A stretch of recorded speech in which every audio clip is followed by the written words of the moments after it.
What up, dudes? I'm back again with another lame video. So I just got my Yukon hardcore locking hubs. Pretty excited about them to go with the 35 spline outer RCV axle shafts. While I had them apart, I have pretty much the three basic types of lockout hubs you have. I don't have a set of drive slugs. They're not really a lockout, but since I have these, I wanted to do a quick comparison video just to kind of show you the different technology and what's available and why some are better or worse than others. So on the left you have the Oem Spicer. This is out of a 78, 79 Ford Kingpin 60. These are the OEM lockouts. They don't make them anymore, they're obsolete. So they're spring actuated, spring and cam actuated, kind of like the Yukon hardcore locking hubs. And by looking at them, if you were running these and you needed a spring, you can contact Yukon. It's pretty much the same spring. But you can't find that spring part number anywhere, at least I couldn't. So these have a plastic inner cap. When you turn it to lock it, it pretty much turns the cams and engages a positive spring loaded or disengages a positive spring gear. So you've got the inner gear that's on the spline of the stub shaft, rides on it, and then when it's engaged, it's pushed in to the teeth. Oops. These are directional. It's pushed into the teeth like that, and then these splines lock into the hub. So that's how this one locks. I've actually been told these are pretty strong. The OEM ones are actually pretty strong, other than the plastic little cap. But the design on them is pretty strong, so it's just a locking gear, and that's how they work. It's pretty sweet. Like I said, again, they're obsolete. So most people, truck guys or whatever, they go to like a mile marker style, which is, these are the stainless ones. And they're pretty sweet. I actually really enjoyed these. The actuation on them was like super easy, like butter. And then I polled around and asked some questions on which lockout hubs to go with, whether I was going to go back with the 35. So I'm pretty sure they make these in 35 spline. But this is all one contained unit. It'll come apart with some snap rings and stuff, but you don't ever really have to take it apart. I guess if you wanted to take it apart, try to grease it, but I imagine you could get a grease needle in there and grease it up good.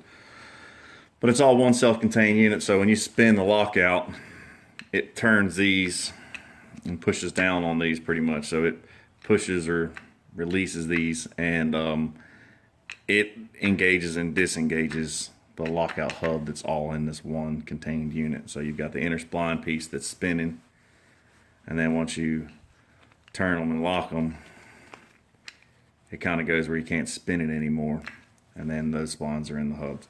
And they tend to fail. I think everybody will talk about that anything can break, but they tend to fail a little quicker.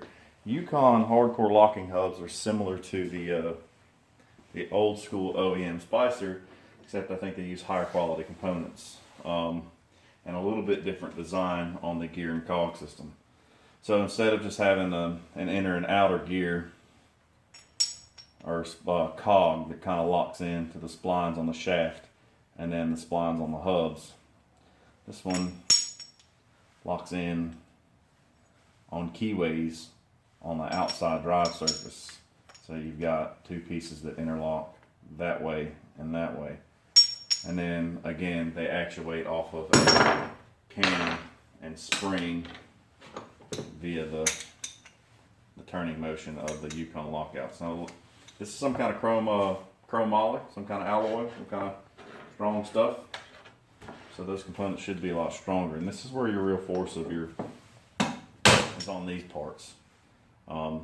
So you've got like it looks like a bronze bushing that goes around it, and then the inner spline pieces go around it. So that's how they lock in. So they have positive, the springs on them all the time, and then when they're engaged or disengaged, they lock. So they default to lock if you do break something. I don't know if I said it or not, but it's only 1/3 locking action on this one, where the other ones you've got to turn almost a full turn or a quarter. Like these are a little bit more. These are about 1/3. The mile markers are about the same. Mile markers are. The OEM ones, they've got a pretty good turn on them. So You know, wop wop, whatever. But that's pretty much the basics on the lockouts on the general designs of them. So like the mile marker and the Warren, I believe are going to be like these self-contained units. Everything's in one piece. I hear lots of people talk about they fail. I twisted a stub shaft before I broke one of them. I got them for $100 at Advanced Auto Parts with the TRT 30 discount. And then I polled around and asked everybody which one was the best ones to run as far as being hardcore and, you know, strong to go along with the RCVs, and everybody said the Yukons. I have heard that the Yukon actuation is tough. The Oem Spicer lockouts are really tough to lock in and out. You can see where I have painted them. They used to be all red, but you can see where I've knocked the black paint off with pliers trying to disengage and engage them. They all have some kind of sealant, some kind of O-ring. I just RTV'd these when I built the axle, but they held up pretty good. One of the springs started getting weak, like it had a rust spot in the middle of it. That's why I went to those, and I couldn't find the spring because they say everything on those Spicer ones are obsolete, but here's the Yukon spring; it's identical to it. But then I went to those, and then when I went to RCV shafts after I twisted the stub shaft on those OEM axle shafts, I went and I ordered a set of these Yukon locking hubs, which everybody seems to love. But they're really beefy. They're nice.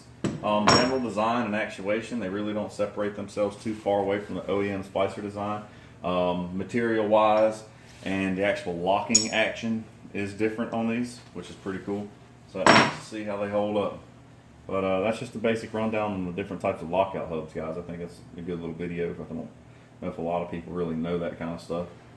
But there you go. And thanks for your time, guys.